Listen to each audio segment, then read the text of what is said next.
Hi everyone, I'm here with Jeanette, the EVP of Marketing and Digital at New York City Tourism and Conventions. We've got a couple questions about the elephant in the room, which is artificial intelligence. So let us know in general kind of what your thoughts are, where we've been, where we're going, and kind of what you think about AI in general right now. So I've been an early adopter of ChatGPT specifically in the universe of AI, and it is something that I'm so excited that this is technology that we all get access to.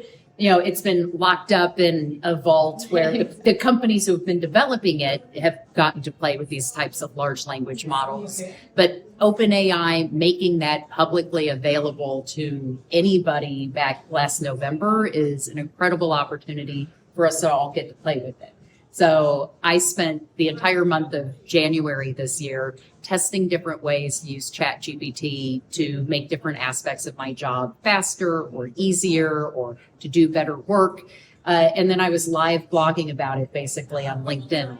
And so at the end of, 31 days, I really felt like, oh, I understand a bit about what this model is good at, what it's not great at. And I've been expanding on that ever since at work. That's amazing. It's crazy to think it's only been a year. It seems like a technology we've had for forever. Yeah, exactly. But cool. So obviously we're in the tourism industry. There's a lot of different applications, whether it's marketing, finance, but kind of, you mentioned earlier for you, it's kind of an intern.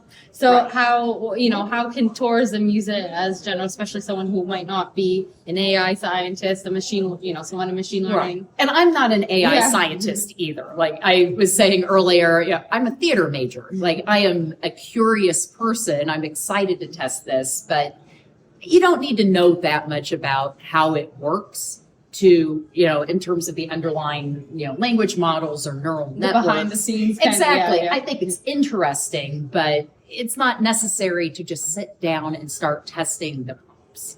So essentially, if you think of, like I'm at work for a destination marketing organization, you think of it as a collection of different departments that are conducting different tasks, right? So I'm on the marketing team. There's a number of different ways that you can use generative AI in marketing work. And so I will follow different resources like the Marketing AI Institute to learn how people in other industries who also work in marketing are applying tools like ChatGPT or other AI tools to their work. So I get very deep into that because that's what I do every day. But if you think about the other departments on your team, your finance team, they can dive deep into what do any finance team do when they're playing around with generative AI. Your legal team, it's going to be the same thing. You can go really department by department, and there are going to be other people who are exploring this at the same time because there's no user manual. We are the user. We are the user manual, and we have to write it and make it up as we go and share it with each other. Yeah. So I think about AI from a top down and then a bottom up approach. It's really all hands on deck type Exactly. So each department, each person needs to think about the tasks in their workflow that they can outsource, to a very intelligent, but not, the intern that doesn't know what it is that you do each day. But that intern is very eager to please you and has a lot of tools in its toolkit. So I think about that from the perspective of my own tasks. I then think about it from the perspective of just marketing in general. And then if you were to think about this entire process from the top down approach, think about, for your destination or whatever your organization is, what are the giant intractable problems that you need help solving? So in the world of tourism, maybe that is going to be sustainable tourism or over tourism or like any number of challenges that we face as destinations. And you can think kind of big picture, how can generative AI be used to solve these larger problems? And is that all going to happen today? It's not.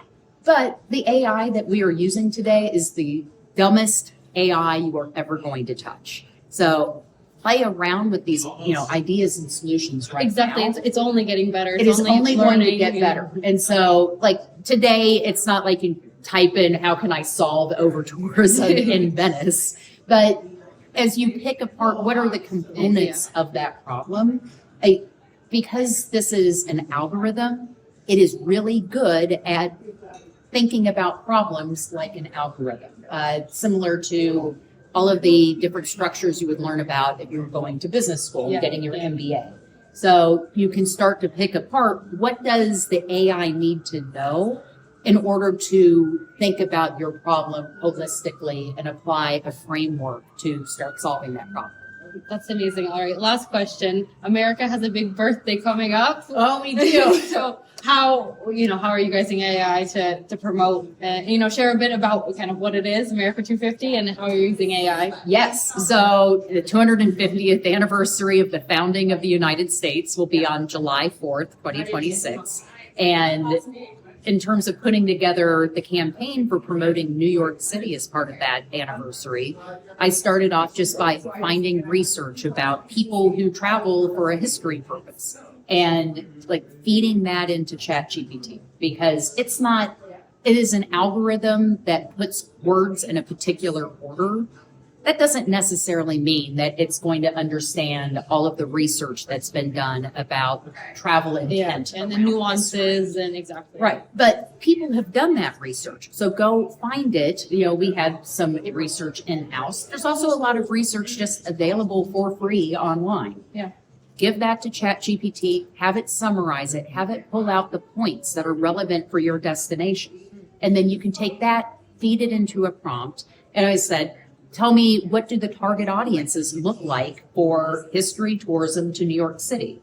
Because it's going to look a little different than history tourism maybe to Pennsylvania. Yeah. The people who want to do a battlefield reenactment, they're not necessarily the same people who might come to New York City to celebrate this anniversary. Could be fun, but Exactly. So then you get that target audience, and then depending on how good the data is that you fed to ChatGPT, that's your source of truth. So you can start asking more questions about what are the Experian mosaic profiles that apply towards this particular target audience. What are their likes and dislikes, their demographics, their psychographics. If the information that you gave ChatGPT at the beginning is robust enough, it's going to give you this really great information back about the audiences that you want to target.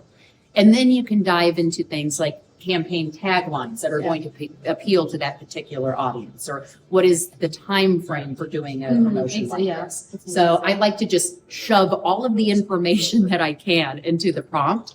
And then that gives you a playground where the outputs that you get are going to be now based in your source of truth, as opposed to whatever is behind the scenes in the black box that you don't know. Exactly. I think someone mentioned earlier, junk in, junk out. So the more value put in, the more value you get out of it. Exactly. So amazing. Thank you so much. Oh, thank you. Yeah.